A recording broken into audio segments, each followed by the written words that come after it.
Oh, so your files is missing. So if that's the case, you don't have to worry, man. Because we now have digital forensics. We can just easily retrieve the files. Just we need to make sure that the suspect did not apply any anti-forensic techniques. Yeah. Okay. Anti-forensic is basically just a technique to complicate the investigation process. It's not a sophisticated technique, but it is. Its goal is to add more man-hour to the investigation. More man-hour means more cost and can lead to settlement of the investigation. That's the message.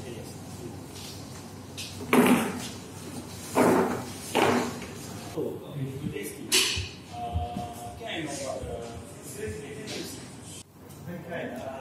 you talk about anti-forensics? Yes. Oh, can I know? Oh, sure. Oh boy, this conversation is getting more interesting. But before we go further into anti-forensics, you should know the typical workflow of every investigator will go through in every investigation. And about the workflow, we have Mr. Michael Perklin to give further information about it. There are 6 stages that all forensic investigators run through. Number 1 is creating a working copy. This is either imaging a file or creating some kind of a forensic container that has digital hashes to preserve the evidence as it existed on the target system. Once it's preserved, you can process it for analysis.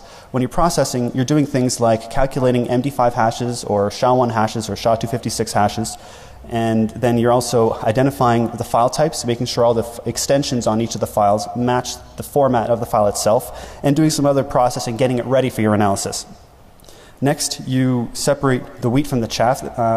I came up with that term. It's essentially sifting through the data to narrow down what you need to look at when you start your analysis. Because you're not going to want to analyze every single file on the hard drive. You're going to only want to analyze the stuff that you think may be relevant to your case. Once you've got that stuff narrowed down, you can analyze it to see if it's relevant to your case at all. This can be done with a variety of tools that you're comfortable with as an investigator. Once you've finished your analysis, you then write a report on your findings. This report, if you're a private consultancy firm, you can write this report for your client. If you're an enterprise firm, you can write it for your boss. Or if you're law enforcement, you could write the report as an affidavit to go to court. Either way, you prepare some kind of report of your findings, of what you found. And finally, you archive the data for the future. You never know if this case is going to be settled today or tomorrow, or if it's going to go on for years. And once a determination is made by a judge or an arbiter, it may be challenged and it may be overturned. And it could go for another 10 years or 20 years. Who knows? When you talk about typical flow, right? And so what can be related with one hardware? Okay, so this might not sound very relatable, but the reason why I talk about the typical stages of workflow is every stages of workflow has its corresponding anti-forensic techniques that can be applied. So, in first stage, what is that they can be used? Okay, on the first and the second stage, which is making a create a working copy and process data for analysis. On the first stage, we can do data saturation and non-standard rate, while on the second stage, we can do file signature masking. And more about that technique, we have Mr. Michael Perklin to have more about that. Just own a lot of media. As a suspect, you can keep every single piece of digital media that you've ever had, every cell phone, every USB key, every burned CD and DVD, every hard drive, every laptop, anything that you've ever had. As a bonus, if you can use these frequently, then the investigator won't know if the data he's looking for is on this hard drive or that hard drive, because as far as he can tell, all of them have been used within the last few months. So he will have to look through everything, and this will add quite a lot of time and quite a lot of money to the investigation. I estimated about 8 hours. That's one work day's worth of work. It could actually be quite a lot more depending on how many devices you have kept. So as a dead simple technique, keep absolutely everything. In order to mitigate this technique, there's two techniques you can use. Number one, you can parallelize the acquisition process. A lot of labs use forensic duplicators, like the Talon that I showed in an earlier slide. These devices take the source drive of your suspect, and they take a blank drive of your own, and it just copies byte for byte over to the next one. The more drive duplicators you have, the more of these hard drives you can grab at the same time. So the limit here is essentially your budget. However many of these forensic duplicators you can afford and you can keep running at the same time, the more hard drives you can go through in an hour. The next one is using their hardware against them. If you were to use their laptop or their desktop and boot from your own Linux Live CD or your own operating system, once it's booted, you plug in your external hard drive by USB, and once it's plugged in, you can copy all the data directly to your USB hard drive, and you've got all the data there using their own hardware. The limit here is not cost. The limit here is how many computers they have, that your suspect has. So this could actually be the same limit that you have in your investigation. You know you need to copy 100 machines. They've got 100 machines. One for one, you're good. The second technique is using non-standard RAID. For those of you who aren't necessarily techies, RAID is a way of taking two or more excuse me, 2 or more disks and spanning them together to hold more than one disk will hold. Now, a lot of these RAID controllers use common settings, such as block size, order, and things like that. If you use a controller that has different settings and different parameters, the investigator may not be able to combine the RAID array properly back at his lab. Also, a lot of controllers, when you update the firmware, it will include backwards compatibility for more standardized types of RAID.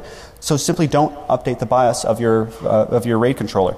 By doing this, you'll only be running the controller with the stock stuff that the manufacturer put there, which only works the way that they wrote it for their first crack at it, and there will be no backwards compatibility. So, some more information, I guess, about these RAID parameters. One is the disk order. If you got 4 disks or 5 disks inside of a machine, which order were they put in? Also, was the stripe ordering set up as left synchronous or right synchronous? Or is it left asynchronous and right asynchronous? Are the blocks stored in big endian or little endian format? Also, what is the block size? If any of you saw the DEF CON 17 talk by Scott Moulton on using porn to fix RAID, it explains the problem beautifully. I really recommend you guys go to YouTube and look up Scott Moulton's DEF CON 17 talk. Actually, is Scott Moulton in the audience? Nice. A round of applause. That was one of the best talks that I've ever seen at DEF CON. It explained things so well. And kudos. I've used that presentation in my investigations, and I know that some of my forensic friends have used it as well, and it really helped cut through the chaff to recombine things. Now, in order to mitigate it, the problem is recombining the RAID. Which way did they stripe it? Which type did they stripe it? So an easy way to mitigate it is to simply de-RAID the volume on their own hardware. Again, you're using the suspect's hardware for your own purposes. If you use a boot disk on their server to boot it up, this is software that you control, you can use their RAID controller, which has all the parameters to read their RAID array properly, and you can then copy everything to an external USB hard drive, or you can even slap in your own 2 terabyte or 4 terabyte SATA drive right into the server and dump things directly to it. You don't have to worry about recombining the RAID because their hardware is doing it for you. Explanation by Mr. Putri about the first process. So what are the third and fourth flow of the process? The third and the fourth stages of the flow is analyze relevance, which is the third, and prepare for record finding. Oh, I see. So what are the techniques used in the third and fourth flow? So on the third flow, we have NSRL scrubbing and scramble maze times. While on the fourth stage, we have a bit more techniques you can use, which is restricted file names, circular reference, broken log files, and Lotus files. NSRL scrubbing. Basically, if you were to modify every single file on your file system to be subtly different, even just one byte off, if you were to take a string that's in the file and change it, the hash of that file will not match anything that's in the NSRL. So when your investigator goes to try to suppress all of these common files, so he's only looking at your stuff, all of the files for Office and Windows and everything else will still be there. Now, this is easy for text files and Word documents, but if you were to try to modify EXEs or DLLs or other executable files, they will break and they will not work. And that's because inside of these DLLs and executables, there's a CRC value that matches the contents of the file. And now that you've changed it, that CRC won't match, so it simply will not run. That's easy to overcome for a sophisticated attacker, like I'm sure most of you guys at DEF CON. Recalculate the CRCs, update the CRC value in that file to match the new contents that you've changed, and now the program will run just fine. If you're going to do this with Windows files, like run DLL and stuff like that, you'll have to turn off Data Execution Prevention, or DEP. This is a feature in Windows that makes sure that Windows itself hasn't been modified. It's designed to stop viruses and malicious code from running, but this will also stop your modified versions of EXEs and DLLs from running at all. It's fairly easy to turn off. You can see in the screenshot here it's grayed out or disabled. That's because in the boot INI, I've set the policy level of no execute to be always off. It's a fairly simple change you can make in your boot INI file. The next time you boot, DEP will be off, and Windows will not try to verify any of the files that it's running. So your modified files will work. So in order to mitigate this, there's really only one strategy. Rather than adopting a whitelist approach, adopt a blacklist approach. Don't suppress all the stuff that you don't want to look at, leaving only the stuff you want to look at in your view. Instead, try to target the stuff that you do want to look at. You can use strategies like keyword filtering, or the keyword searching, date filtering, and file signature analysis. Basically anything to zero in on the files that you do want to look at. It's a slightly different approach, but it's just as effective. Scrambling MACE times. MACE times, CE, so that stands for modified, accessed, created, and entry modified. Each of these 4 timestamps exist on an NTFS volume for every single file that's there. And if you use a tool like Timestomp, this is another tool in the Metasploit anti-forensic framework, the Mafia framework. It will allow you to set the time value on any file for any of these four values. You can scrub your entire hard drive of every single file time by modifying every single modified, created, accessed, and entry date, so that the histogram will not show anything. The histogram will be essentially uniform because all files will have randomized values. In order to, two other things you can add on to this. One of them is to also randomize the BIOS time. If you have a system service or a daemon running in the background, it can set the BIOS time every 10 minutes, every half an hour, or every random interval, so that the current time of the system is completely different than the real time. And also you can disable the last access update in the Windows registry. This will prevent Windows from recording the time that the file was accessed whenever you open it or whenever you read it. You can disable the last access time in 2 ways. One of them is a registry hack. If you go to this key and you set the value of NTFS disable last access update to 1, that will prevent Windows from modifying these access times. And if you, the other way is if you open the command prompt as an administrator and you run this command, fsutil behavior set disable last access 1, this does the exact same thing. Windows will no longer record the last time that you opened the file or the last time you touched it in the Explorer. To mitigate against an attacker that's doing this, wow, hold on. This will take 16 hours of an investigator's time because he'll need to figure out what's going on, and this will cost $4,800. Nice, I remembered it. To mitigate this, you can, so first of all, you should ignore all the times that you see there. You know that they're all scrambled by the attacker, so you know you shouldn't read into them. Instead, look for log files where time values are stored as strings or as text. These log files are written sequentially.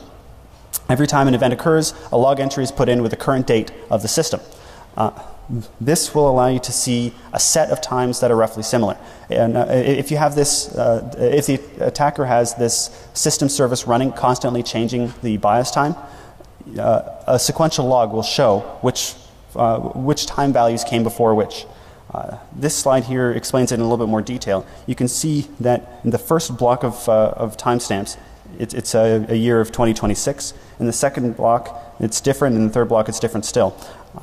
You can now infer that all the values of 2026 have occurred sequentially, and right after that, the BIOS time was changed to 1983. Excuse me. And after that, it's changed again. So now that you know which block of time comes before and after which other block of time, you can use these time values that you've learned from the sequential log file to scan for other files on the system that have similar dates. It'll show you, it'll give you a rough timeline of what's happened. Now you're still wasting a lot of time doing this, so in essence the attacker is still winning, but it'll at least allow the investigator to get through it and figure out what's going on. Also, I should mention that the attacker doesn't need to change the file timestamps on every single file. He can only do it for one file. And if he does this, I'm sorry, investigators, you're a little bit screwed. Whenever a report is written by an investigator, he can't say that this occurred on this time. The reason being, as we all know from Timestomp, you can change the time values on any file. So we don't know necessarily that this really did occur at this time, or that the attacker has updated the time on that file to make it appear like it occurred on that time.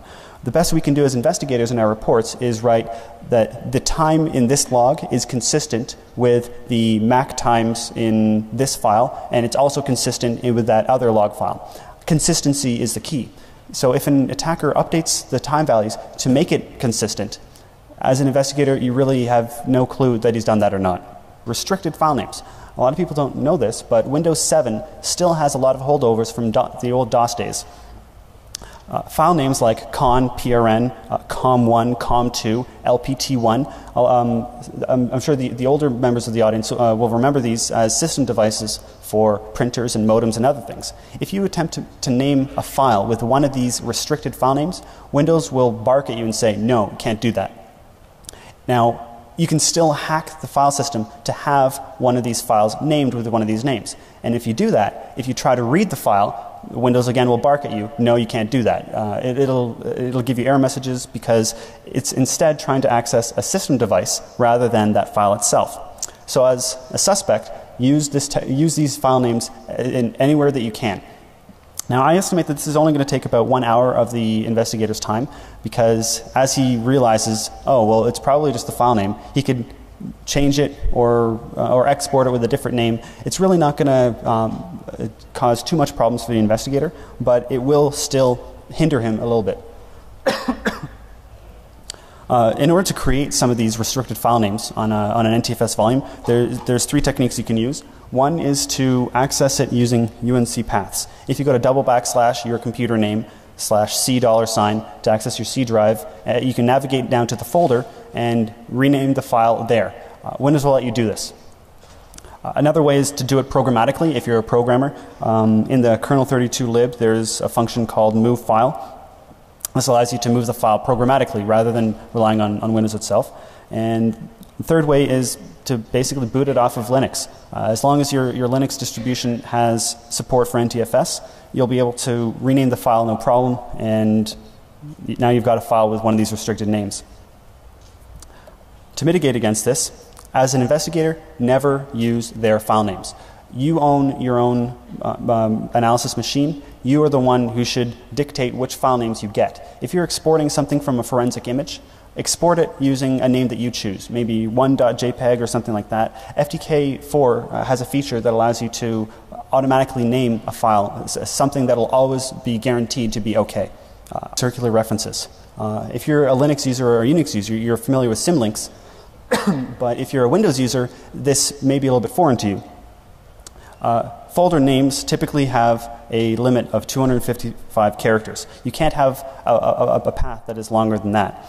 You can use one of two features in the Windows operating systems. One is called junctions, and which is introduced in Windows 2000, and one is called symbolic links, which is introduced in Windows XP. Either of these will allow you to link a folder to another folder, so that as you click on that folder, you're really jumping across the file system to somewhere else. Now, if you use this feature to link to a parent, you've now created a circular reference, and you go to parent to child, to parent to child, to parent to child. This will break anything that recurses through a file system.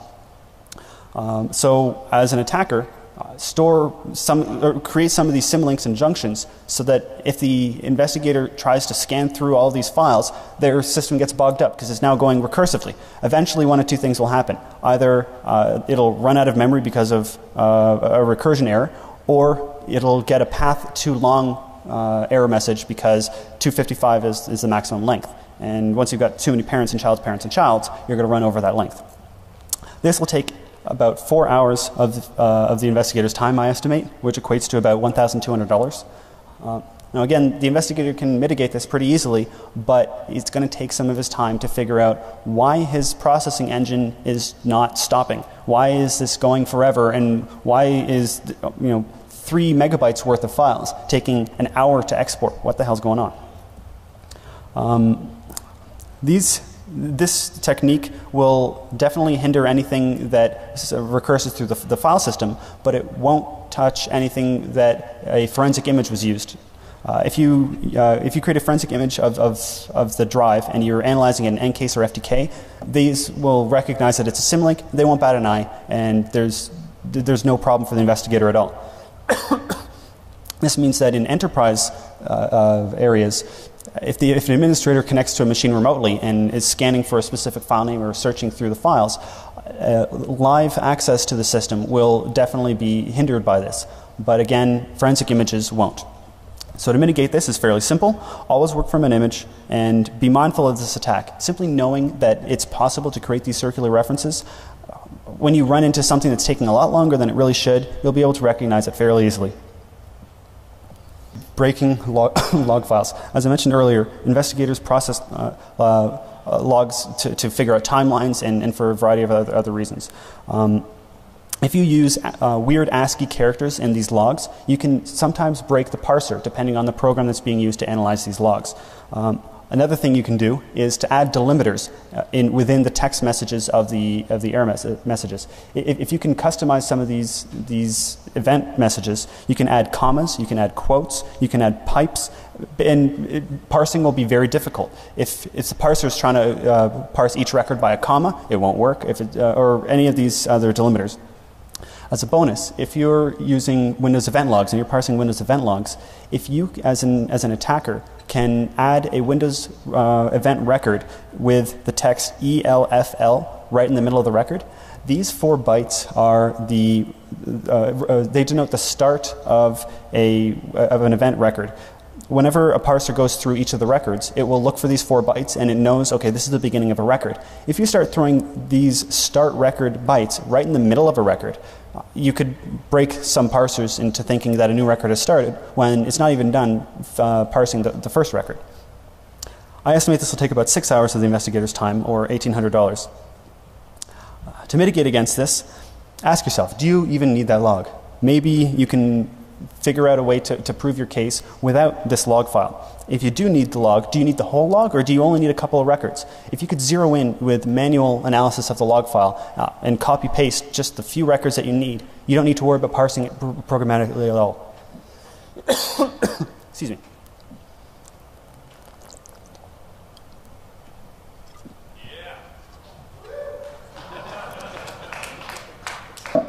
Again, priorities.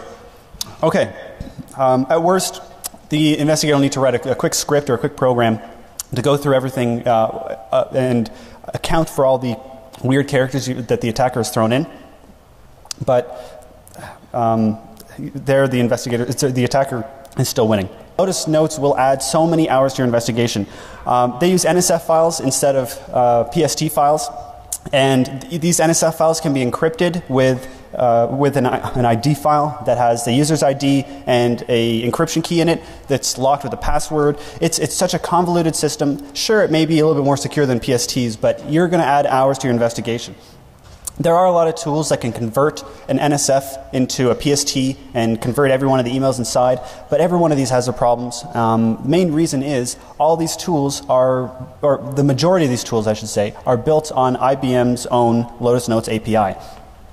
Lotus Notes' API, sure, it works, but it's kind of convoluted. These third-party developers, when they're trying to use this API, they don't necessarily do it properly. This password dialog that you see here comes up every time you try to open up an NSF that's encrypted. It always comes up in the interactive context, so that the e-discovery operator or the investigator needs to type in the password manually for every single access of this NSF. It is quite a pain in the ass. I like the title of this slide, Mitigating Lotus Notes. Train yourself on Lotus Notes itself. Don't try to convert it to something else. Just use Lotus Notes as it is. It has a search feature, so you can find the specific emails you're looking for. And when you find it, print it to PDF, attach it to your report. You don't need to worry about any conversion. You'll save so much time by using Lotus Notes itself rather than trying to convert it into something else. I don't know why investigators don't do this to begin with.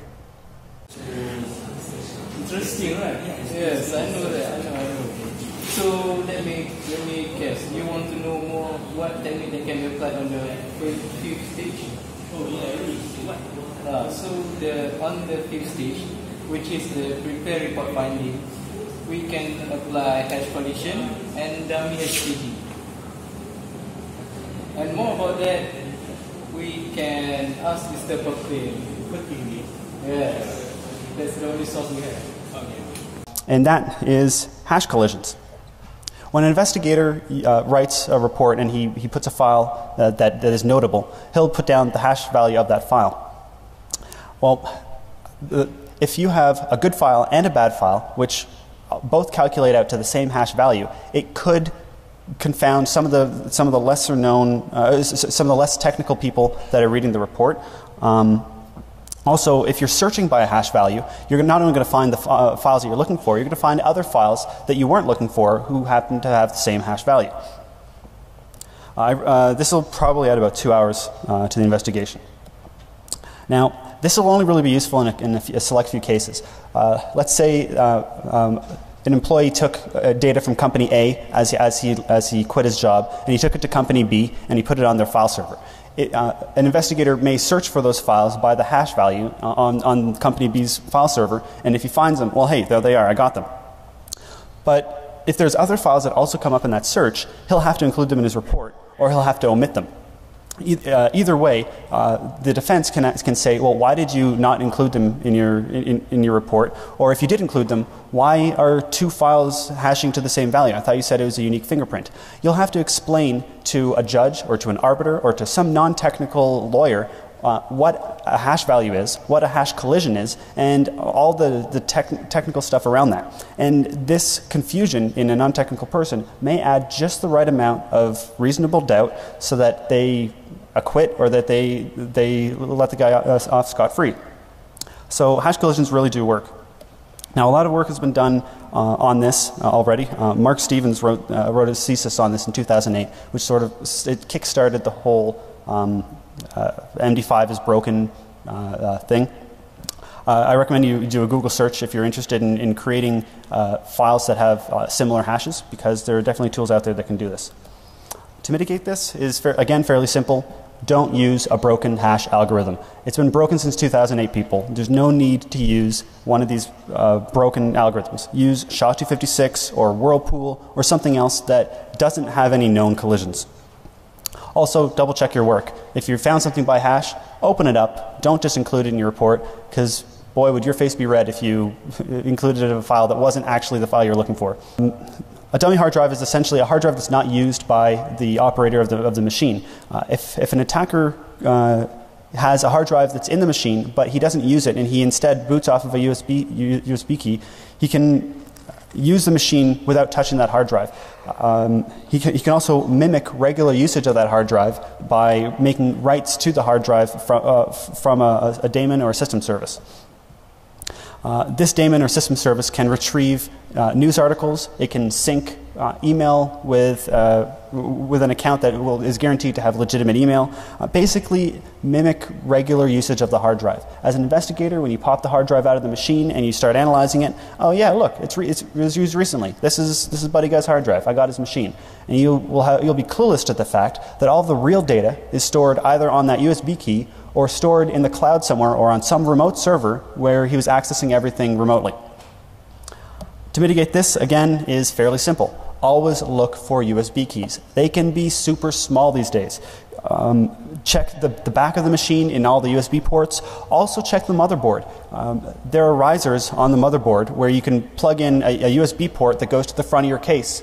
So what if the guy took those 4 pins on this USB key that you see here on the screen and he soldered them right onto the motherboard, so there's a small little chip on the motherboard. To an untrained investigator, he'll have no idea that there's a whole other device right there. If you're booting from a Linux Live CD, you may see the device come up in the device listing. But if you just pop the hard drive out to plug into his forensic duplicator, he'll have no idea that there's a whole other device there. Also, to detect network traffic, use Wireshark or something to see which IP addresses that machine is talking to. That may disclose the location of his remote server or the cloud that he's storing all of his real data on. Oh, now we understand what are the workflow aspect like Mr. Pukit. Interesting, right? Yeah, interesting because yes, and I have more knowledge about the differency.